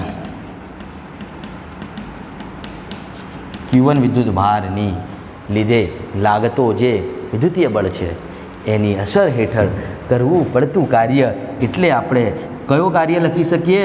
તો મિત્રો એ કાર્ય તમે શોધી ગયા છો, આ છે કે Q1 Q2 બાય R12. અને એ હું અહીં ડાયરેક્ટ વાપરીશ, કેમ કે એ થિયરી મને આવડે છે, આપણે યાદ કરી છે, એ સમજ્યું છે, અને એને યાદ રાખવાનું પણ કહ્યું છે. તો એને લખી શકીએ W3 ત્રીજો કાર્ય ઇઝ ઇક્વલ ટુ શું મળશે? તમારે અહીંયા એને સાબિત કરો તો કરી શકો ભાઈ, પણ કેમ સાબિત કરીએ 2 માર્ક્સમાં એટલું બહુ જ કે Q1 Q2 બાય R12 આકૃતિમાં આપણે એનું નિરૂપણ પણ કરી દીધું છે અને આ થઈ ગયો સમીકરણ નંબર 3. હવે કશું થશે તો કે ના 2 જ વિદ્યુત ભારો હતા, બંને આવી ગયા, જેટલું કાર્ય થતું એ બધું શોધી લીધું, હવે કશું બાકી નહીં સાહેબ. તો શું? સ્થિતિ ઉર્જા એટલે કરવું પડતું કુલ કાર્ય. આ બધા જ કાર્યોનો સરવાળો કરો એ કુલ કાર્ય કહેવાય અને કુલ કાર્ય એ જ સ્થિતિ ઉર્જા, એટલે વાર્તા પૂરી. તો હવે આપણે શું કરીશું? તો કરવું પડતું કુલ કાર્ય એ જ સ્થિતિ ઉર્જા. શું કહીશું? કરવું પડતું કુલ કાર્ય એ જ સ્થિતિ ઉર્જા લખીશું. પરંતુ આપણે જાણીએ છીએ કે શું જાણો છો તમે? કે કરવું પડતું કાર્ય એ જ સ્થિતિ ઉર્જા. કરવું પડતું કાર્ય એ જ સ્થિતિ ઉર્જા, એટલે કે સ્થિતિ ઉર્જા એ કશું નથી, જેટલા પણ તમે કાર્યો કર્યા છે બધાનો કુલ સરવાળો. સ્થિતિ ઉર્જા ઇઝ ઇક્વલ ટુ કુલ કાર્ય. કરવું પડતું કુલ કાર્ય એ જ સ્થિતિ ઉર્જા. તો આપણને મળી જશે U ઇઝ ઇક્વલ ટુ સ્થિતિ ઉર્જા U ઇઝ ઇક્વલ ટુ બધા જ કાર્યોનો સરવાળો, એટલે કે W1 plus W2 plus W3, W1 plus W2 plus W3, બધા જ કાર્યોનો સરવાળો. તો બધા છે તમારા પાસે સમીકરણ 1, 2 અને 3માં. મૂકો કિંમત એટલે જોઈતું સૂત્ર તમને મળી જશે. માટે લખી શકીએ કે બાહ્ય ક્ષેત્રમાં વિદ્યુત સ્થિતિ ઉર્જા જે આપણો પ્રશ્ન છે એ કઈ હોય તો એ સૂત્રમાં કિંમતો મૂકતા મળી જશે. તો Q1 into V of R1 સદીશ પ્લસ W2ની જગ્યા પર લખી શકીએ Q2 into V of R2 સદીશ પ્લસ અહીંયા લખું છું ત્રીજો વિદ્યુત ભાર, ત્રીજો જે બળ કાર્ય છે તે W3 કે Q1 Q2 બાય R12 કે Q1 into Q2 by R12.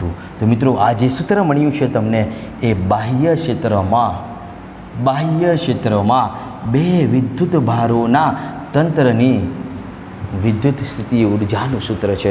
તો જ્યારે તમને દાખલો એવો પૂછાય કે જેમાં આ શબ્દ વાપરેલો હોય અને એવો ઉદાહરણ 5નો ત્રીજો કિસ્સો છે જ, ઉદાહરણ 5નો ત્રીજો કિસ્સો છે જ કે જ્યાં શબ્દ વાપરેલો છે બાહ્ય ક્ષેત્રમાં, એટલે યાદ કરી લેવાનું બાહ્ય ક્ષેત્ર શબ્દ આવે અને સ્થિતિ ઉર્જા શોધવાનું, એટલે કે કરવું પડતું કાર્ય શોધવાનું કે તો આ સૂત્ર વાપરીશું U બરાબર Q1 into V of R1 plus Q2 into V of R2 plus K Q1 Q2 by R12.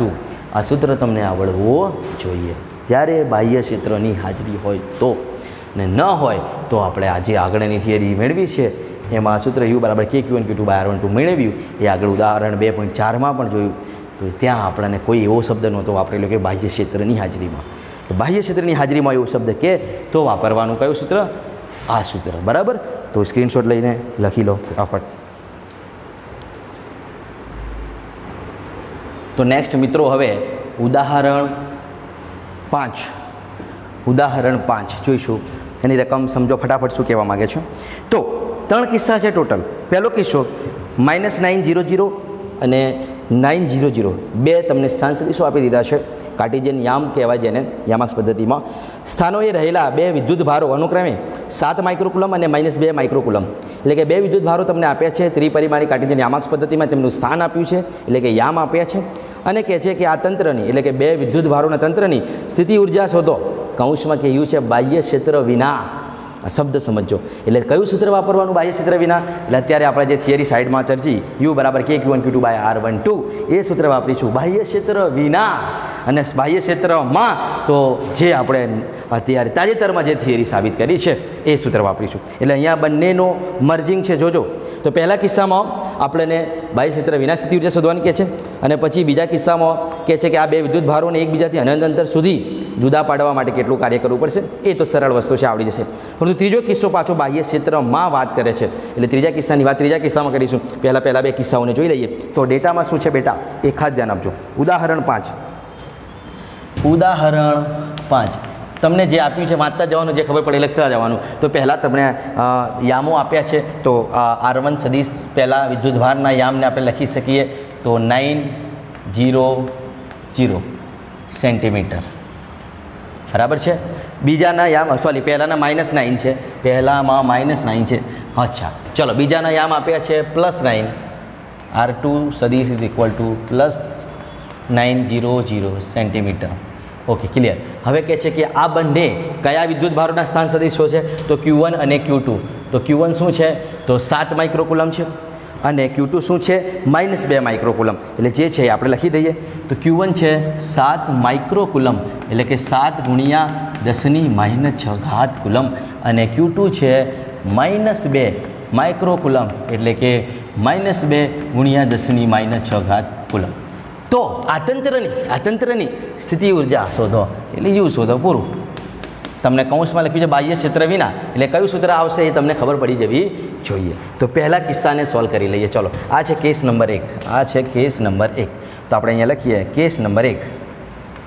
Case number 1 બાહ્ય ક્ષેત્ર વિના સ્થિતિ ઉર્જા. બાહ્ય ક્ષેત્ર વિના તંત્રની સ્થિતિ ઉર્જા. બે વિદ્યુત ભારોના તંત્રની સ્થિતિ ઉર્જા. બાહ્ય ક્ષેત્ર વિના છે એટલે મિત્રો તમને ખબર પડી જાય કે સાહેબે આગળ સમજાવી દીધું છે કે બાહ્ય ક્ષેત્ર વિનાની વાત કરે ત્યારે આપણે શું કરવાનું? તો બાહ્ય ક્ષેત્ર વિનાની વાત કરે ત્યારે આપણે U બરાબર K Q1 Q2 by R12 સૂત્ર વાપરવાનું. તો લખી શકીએ કે બાહ્ય ક્ષેત્ર વિના જે સૂત્ર છે આપણા પાસે એ છે U બરાબર K Q1 into Q2 by R12. Okay. હવે આ સૂત્રમાં જેટલા પેરામીટર્સ છે શું એ તમારા પાસે છે? તો K 9×10 Q1 છે, Q2 છે. What is R12? જાણો છો Q1 અને Q2 વચ્ચેનું અંતર. અહીંયા તો Q1 અને Q2ના સ્પેશિયલ યામ આપ્યા છે, બંને વચ્ચેનું અંતર ખબર નથી. એટલે આપણે એ કેવી રીતના શોધીએ? તો પહેલાં અંતર શોધી લઈએ R12 એટલે કે આ બંને યામોનું અંતર, આ બંને યામો પરથી તેમના વચ્ચેનું અંતર શોધી લઈએ. બરાબર. તો પહેલાં એ શોધી લઈએ. એટલે આને કહી દઈએ સમીકરણ નંબર 1. કેમ કે આપણા પાસે R12 નથી ને, એટલે પહેલાં એ શોધવું પડે. તો ચલો પહેલાં R12 શોધી લઈએ. જે નથી એ પહેલાં શોધવો જ પડે. તો R12 કેવી રીતના મળશે સાહેબ? તો અહીં પરંતુ R12 ન હોવાથી આપણે લખી શકીશું R12 સદીશ ઇઝ એકચ્યુઅલી, તમે જાણો છો આવી રીતના આપણે લખતા હતા R2 R1 કુલમના નિયમમાં ને બધામાં આ બધા કન્સેપ્ટ વાપરી ગયા છે બે વિદ્યુત ભારો વચ્ચેનું અંતર શોધવા માટે. R12 is equal to R2 R1 કિંમતો મૂકો. તો R12 સદીશ ઇઝ ઇક્વલ ટુ R2 જે છે એ 900 માઇનસ R1 જે છે તે -900. ચલો તો બંને વચ્ચેનું અંતર કેટલો થાય? તો લખી દેવાનું. મૂલ્ય શોધવા માટે માનાંક કરી દઈએ. તો માનાંકમાં R12 ઇઝ ઇક્વલ ટુ 9 +9 એટલે કે 18. આ બધા સેન્ટીમીટરમાં હતા મૂલ્યો એટલે 18 સેન્ટીમીટર કહેવાય. એને મીટરમાં લખો તો R12 મળી જાય. માનાંક કાઢી નાખીએ એટલે કે સદીશ નીકળી જાય માનાંકમાં, તો સેન્ટીમીટરથી મીટર થઈ જાય 0.18.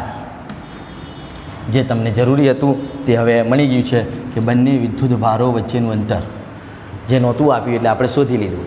કેમ કે R1 અને R2 તો યામ હતા. કાર્ટેશિયન રામાક્સ પદ્ધતિના આ બે યામો વચ્ચેનું અંતર આપણે શોધી લીધું. હવે સમીકરણ 1માં કિંમત મૂકી દઈએ. સમીકરણ 1 પરથી શું થાય? તો બધાની કિંમત મૂકી દો. U બરાબર Kની જગ્યા પર 9 ગુણ્યા 10⁹, Q1ની જગ્યા પર 7 ગુણ્યા 10⁻6, Q2ની જગ્યા પર -2 ગુણ્યા 10⁻6, -2 ગુણ્યા 10⁻6 અને છેદમાં R12 પણ હવે આપણા પાસે છે તો એ છે 0.18. ચલો ફટાફટ કેલ્ક્યુલેટરમાં જવાબ બોલો. કેલ્ક્યુલેશન કરીને જવાબ બોલો. તો સાદુરૂપ આપો. Very good. -0.7 જૂલ. -0.7 જૂલ. આ થઈ ગઈ તમારી સ્થિતિ ઉર્જા જે તમને માંગી છે. પૂરું. આ પહેલો કિસ્સો પૂરો મિત્રો. પહેલો કિસ્સો પૂરો. હવે બીજા કિસ્સામાં જઈએ. Case number 2. તો કેસ નંબર 2 શું કહે છે? જુઓ આ પહેલો કિસ્સો પૂરો.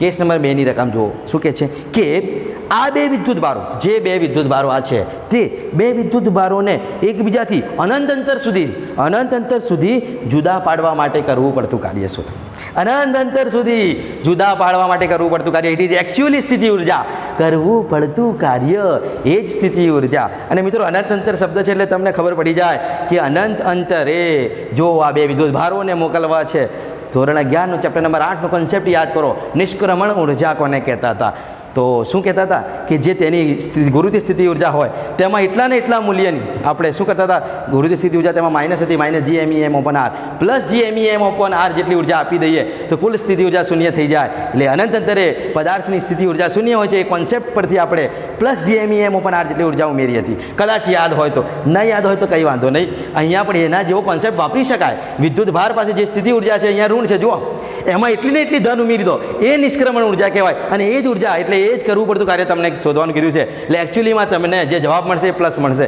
અને એ તમને શોધીને બતાવો કેવી રીતના પ્લસ મળશે જોજો કે આપણે શું શોધવાનું છે તો બે વિદ્યુત ભારોને અનંત અંતર સુધી જુદા પાડવા માટે કરવું પડતું કાર્ય એટલે કે સ્થિતિ ઉર્જામાં થતો ફેરફાર W બરાબર ડેલ્ટા યુ કરવું પડતું કાર્ય એટલે સ્થિતિ ઉર્જા તમે જાણો જ છો તો કેસ નંબર 2માં આપણે લખીશું કે W બરાબર ડેલ્ટા યુ આ ડેલ્ટા યુ કેમ લખ્યું ખબર છે પ્રારંભિકથી અનંત સુધીની વાત કરે છે તો પ્રારંભિક કન્ડિશનમાં U1 સ્થિતિ ઉર્જા જે આપણા પાસે છે અને અંતિમમાં U2 અંતિમમાં એટલે કે અનંત અંતરે બરાબર એ બંને વચ્ચે કેટલો ફેરફાર થયો સ્થિતિ ઉર્જામાં એ જ કરવું પડતું કાર્ય આપણે પહેલી થિયરી સ્થિતિ ઉર્જામાં આ સમીકરણ મેળવી ગયા છે બરાબર કે કરવું પડતું કાર્ય એટલે સ્થિતિ ઉર્જાનો ફેરફાર તેનું નિરપેક્ષ મૂલ્ય મહત્વનું નથી ફેરફાર જ મહત્વનો છે બરાબર તો આ ડેલ્ટા યુની જગ્યા પર આપણે લખી શકીએ માટે W બરાબર ડેલ્ટા હોય તો આપણે 2 - 1 લખીએ છીએ U2 - U1 ઓકે હવે વોટ ઇઝ U2 એટલે અનંત અંતરે સ્થિતિ ઉર્જા અને વોટ ઇઝ U1 પ્રારંભિક સ્થિતિમાં સ્થિતિ ઉર્જા જે તમારા પાસે છે આ પ્રારંભિક કહેવાય અને આ અંતિમ કહેવાય U2 એટલે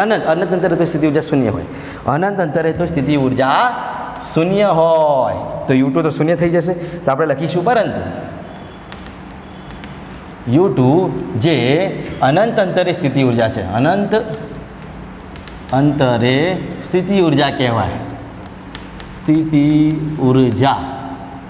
સ્થિતિ ઉર્જા કહેવાય અને એનું મૂલ્ય હોય 0 અનંત અંતરે સ્થિતિ ઉર્જા શૂન્ય હોય તો U2ની જગ્યા પર 0 અને U1ની જગ્યા પર સમીકરણ 2 આવ્યા છે ને એક તો અહીંયા આપ્યું છે તો કિંમત મૂકી દો મળી જશે ને પ્લસ તો આ બધું ભાઈ ધોરણ 11ના ચેપ્ટર નંબર 8માં ઘણું બધું આના ઉપરથી આપણે શીખી જઈએ જો એ આવડતું હોય તો W બરાબર U2ની જગ્યા પર કિંમત મૂકો 0 માઇનસ કિંમત તો માઇનસ હતી એટલે -0.7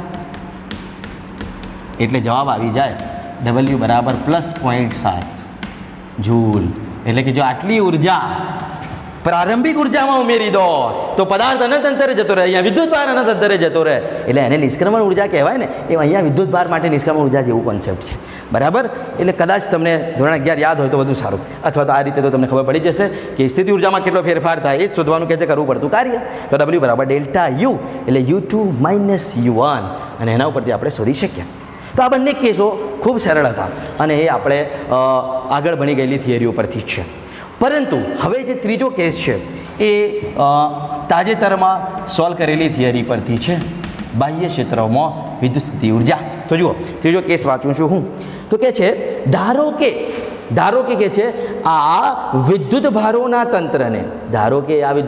તંત્રને બાહ્ય વિદ્યુત ક્ષેત્ર કે જેનું તમને કંઈ સૂત્રાત્મક માહિતી આપી છે E બરાબર A × 1/r² માં મૂકી દેવામાં આવે તો જ્યાં એની કિંમત 9×10⁵ છે તો આ તંત્રની સ્થિતિ ઉર્જા કેટલી હશે તો મિત્રો અહીંયા પણ તમને ચોખ્ખા શબ્દોમાં તો નથી કીધું કે બાહ્ય ક્ષેત્રમાં સ્થિતિ ઉર્જા ગણો પણ તમને કહ્યું કે આ તંત્રને બાહ્ય ક્ષેત્રમાં મૂકી દો એનો મતલબ કે હવે જે સ્થિતિ ઉર્જા શોધવાનું કહે છે એ ચોક્કસ બાહ્ય ક્ષેત્રમાં સ્થિતિ ઉર્જા શોધવાનું કહે છે તો મિત્રો અહીંયા કેસ નંબર 3માં આપણને ખ્યાલ આવી જાય કે બાહ્ય ક્ષેત્ર માટેની આ વાત છે બાહ્ય ક્ષેત્રમાં સ્થિતિ ઉર્જા શોધવાનું કહે છે અને બાહ્ય ક્ષેત્ર કેટલું છે તો અહીં બાહ્ય ક્ષેત્ર તમને આપી દીધું છે E = A × 1/r².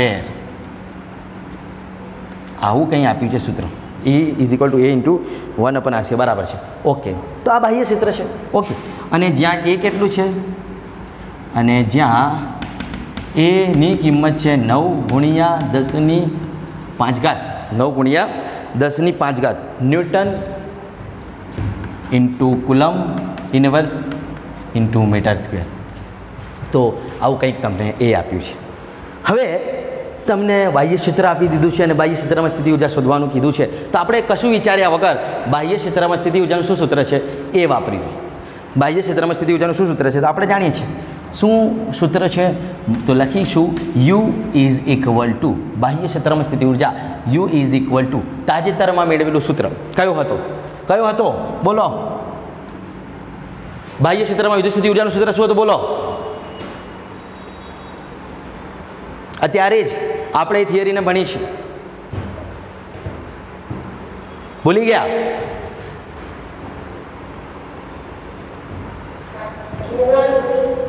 બરાબર છે. Q1 into V of R1 સદીશ plus Q2 into V of R2 સદીશ પ્લસ કે Q1 into Q2 by R12. અત્યારે જ બૂમો પાડી હતી સાહેબે બાહ્ય ક્ષેત્રમાં સ્થિતિ ઉર્જા કે તો આ સૂત્ર વાપરજો, આ સૂત્ર વાપરજો, ને બાહ્ય ક્ષેત્ર વિના કે તો આ સૂત્ર વાપરજો. અત્યારે જની વાત છે લ્યો. તો એ આપણે ભૂલી જઈએ છીએ, કંઈ વાંધો નહીં, યાદ કરશો તો આવડશે. આજે વાંચી લેજો. તો બાહ્ય ક્ષેત્રમાં સ્થિતિ ઉર્જાનું આ સૂત્ર છે મિત્રો. અને હવે આ સૂત્રમાં કેટલા પેરામીટર્સ છે એની કિંમત છે જોઈ લો. Q1 હા, Q2 હા, કે Q1 Q2માં કે છે હા, Q1 Q2 છે હા, R12 છે હા, એ તો અહીં મળી ગયું છે બધું. શું નથી? વી ઓફ R1 નથી અને વી ઓફ R2 નથી, સ્થિતિમાનો નથી. તો પહેલાં એ શોધવું પડે, પછી જ આમાં કિંમતો મૂકી શકાય. તો વી ઓફ R1 અને વી ઓફ R2 કેવી રીતના મળશે સાહેબ? આ પ્રશ્ન મોટો છે. તો એના વિશેનો કોન્સેપ્ટ આપણે લાસ્ટ લેક્ચરમાં જોયું હતું. વિદ્યુત ક્ષેત્ર અને વિદ્યુત સ્થિતિમાન વચ્ચેનો સંબંધ વી બરાબર આપણે શું મેળવ્યું હતું? વિદ્યુત ક્ષેત્ર અને વિદ્યુત સ્થિતિમાન વચ્ચેનો સંબંધ શું મેળવ્યું હતું? વી બરાબર ઈ બરાબર વી બાય એલ મળ્યું હતું. બરાબર છે. એટલે વી બરાબર EL કહીએ, અથવા તો વી બરાબર ER કહીએ, અથવા તો વી બરાબર ED કહીએ. અંતરને L, R અને D સ્વરૂપે તમે કહી શકો છો. તો મિત્રો એ કોન્સેપ્ટનો અહીંયા ઉપયોગ કરીશું. તો આપણે અહીંયા જે વિદ્યુત સ્થિતિમાનનો સંબંધ જાણીએ છીએ એ સંબંધનો ઉપયોગ કરી રહીએ. તો લખીએ, પરંતુ આપણે જાણીએ છીએ કે વી બરાબર તો અહીંયા R સ્વરૂપે અંતર છે તો E ઇન્ટુ R શબ્દ વાપરીએ. વી બરાબર તો E ઇન્ટુ R, અને અહીંયા ઈની કિંમત છે તમારા પાસે શું છે જુઓ, A ઇન્ટુ 1/R².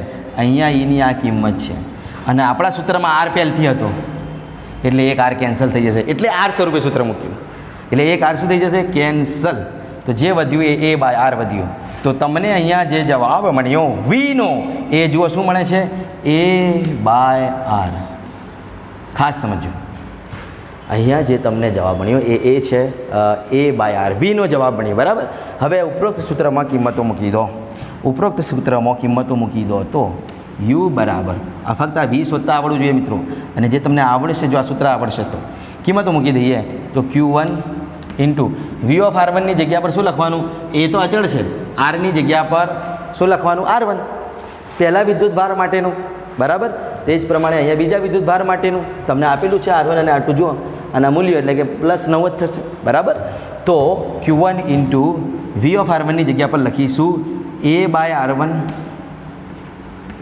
એટલે કે R1 સ્થાન સદિશનું મૂલ્ય, plus Q2 into V of R2 ની જગ્યા પર લખીશું A બાય R2. એ અચળ છે ને એટલા માટે A1 A2 નહીં લખીએ, પ્લસ કે Q1 Q2 બાય R12 એમના એમ. હવે બધું જ આપણા પાસે છે, ફક્ત કિંમતો મૂકવાની બાકી.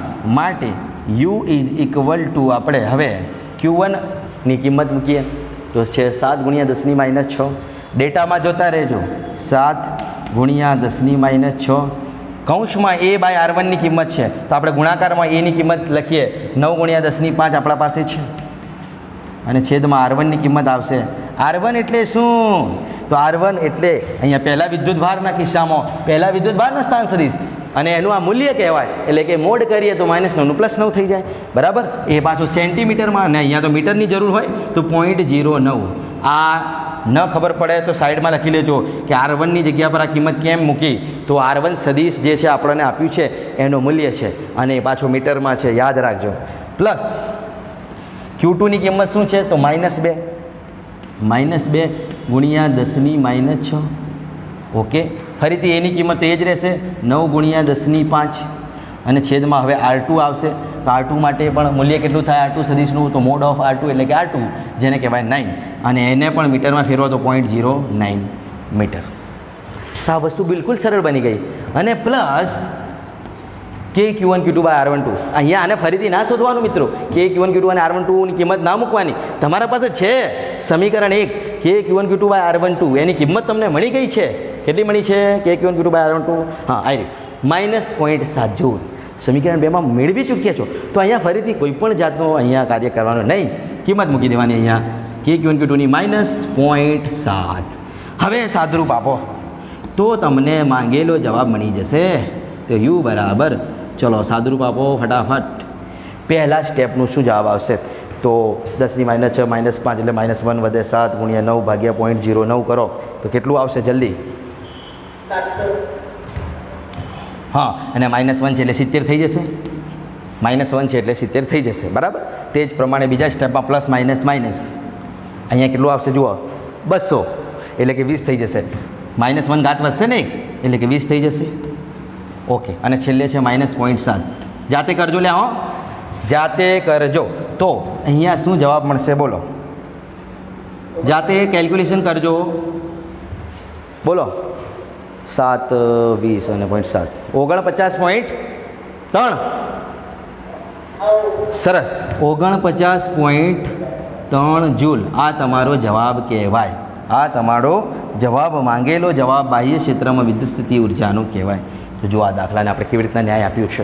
ટોટલ 3 કેસ હતા. પહેલા કિસ્સામાં બાહ્ય ક્ષેત્ર વિના સ્થિતિ ઉર્જા માટે આ સૂત્ર વાપરવાનું. બીજા કિસ્સામાં આપણે જાણીએ છીએ કે કરવું પડતું કાર્ય એ જ સ્થિતિ ઉર્જા, તે સ્થિતિ ઉર્જાના ફેરફાર બરાબર હોય એના ઉપરથી મેળવી લીધું, બરાબર. મેન કિસ્સો ત્રીજો હતો કે બાહ્ય ક્ષેત્રમાં સ્થિતિ ઉર્જા, તો એનું આ સૂત્ર છે આપણે જાણીએ છીએ, પરંતુ એમાં આપણને V of R1 અને V of R2 ખબર નથી. સ્થિતિમાન ન ખબર હોય તો શું કરવું? તો સ્થિતિમાન ખબર નથી પરંતુ વિદ્યુત ક્ષેત્ર આપ્યું છે, એટલે વિદ્યુત સ્થિતિમાન અને વિદ્યુત ક્ષેત્ર વચ્ચેનો સંબંધ જે આપણે ભણ્યું છે એનો ઉપયોગ કર્યો. V બરાબર ER, સંબંધ આપણે EL ભણ્યો છે, પણ L એ જ અંતર હતો, અહીંયા R અંતર છે. તો Eની કિંમત A × 1/r² મૂકી તો 1r જતો રહ્યો, અને જે આપણને V મળ્યો A/r, હવે એની કિંમતો મૂકી છે અહીંયા. તો આપણે દરેક R1 માટે અને 2 માટે કિંમતો મૂકી છે. હવે બધા જ પેરામીટરો આપણા પાસે ડેટામાં છે. કિંમતો મૂકો અને સરસ મજાનું સાદુરૂપ આપો તો તમને જે જવાબ મળે એ માંગેલું બાહ્ય ક્ષેત્રમાં સ્થિતિ ઉર્જાનો જવાબ છે. તો આ દાખલો મિત્રો મહત્ત્વનો છે, દરેક વિદ્યાર્થી અને ધ્યાનથી સ્ક્રીનશોટ લઈને ગણી લેશે.